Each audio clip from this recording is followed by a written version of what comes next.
Funbox changes, rework to the monk, and clan tweaks. These are just some of the crazy sneak peeks reviewed in the 90-minute long stage channel, recapped in 7 minutes. In this many news! Let's start with the biggest news of them all. We're actually seriously thinking about removing the mini ability resets. So in the future, if you update something, it stays forever and we never take it away from you and you don't have the option.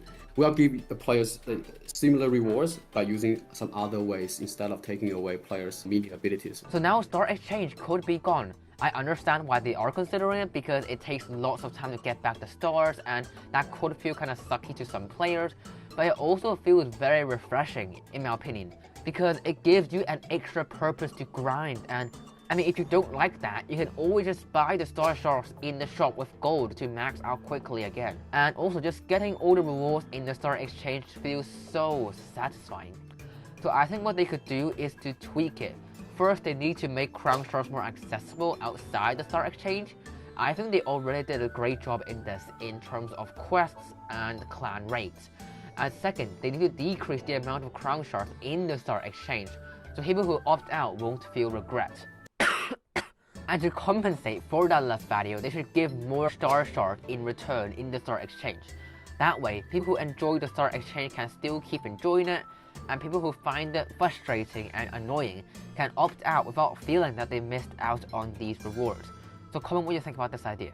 Oh, and they also talked about reworking the monk, and that could really shake up the meta. I'll show you that towards the end of this video. Anyways, the next update is like double down, triple down, all in into adaptability and being flexible. If you think about the current need of being flexible is like 5.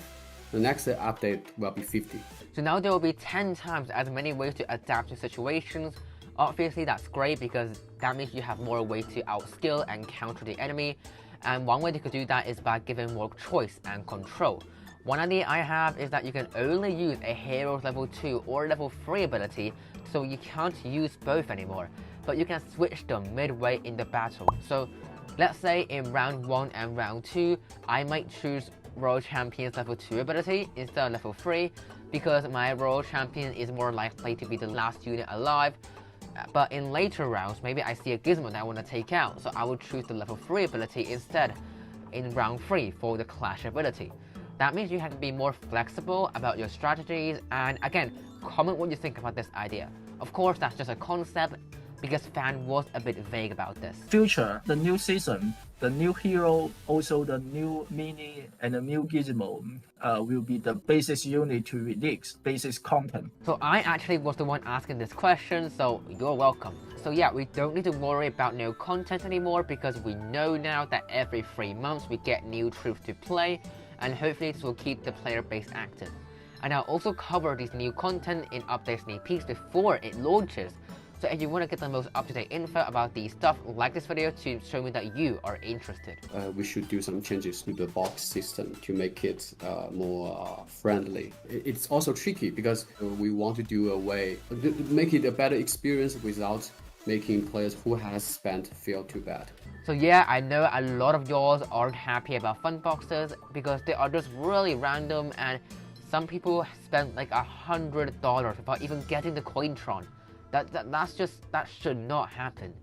So they will address this, which is great. I love seeing them react to player feedback, and they need to find a way to improve it and not make people who bought fun boxes feel like they've wasted their gems. So they really need to do this delicate balancing act. In the future, we'll definitely do a game mode that's a different player size.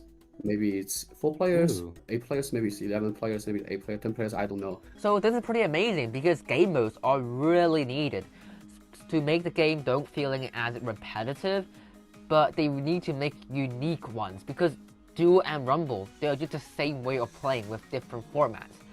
So they actually made a Mini Monday context on game modes a few months ago, and Mini Mondays are usually just for artwork, so this means that they're really considering different game modes.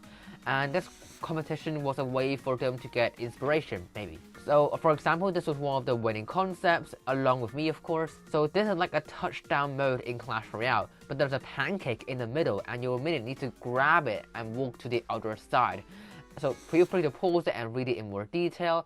This is amazing work by Previak and Uluk, and for the different player sizes that Fan mentioned, a 4-person game mode would be perfect, because when you got like 3 or 4 people, it's like kind of awkward because that's too many people for duos, and that's also way too little people for a full rumble. So if they can make a dedicated unique game mode for 4 players, maybe it's a 2v2, that would be great.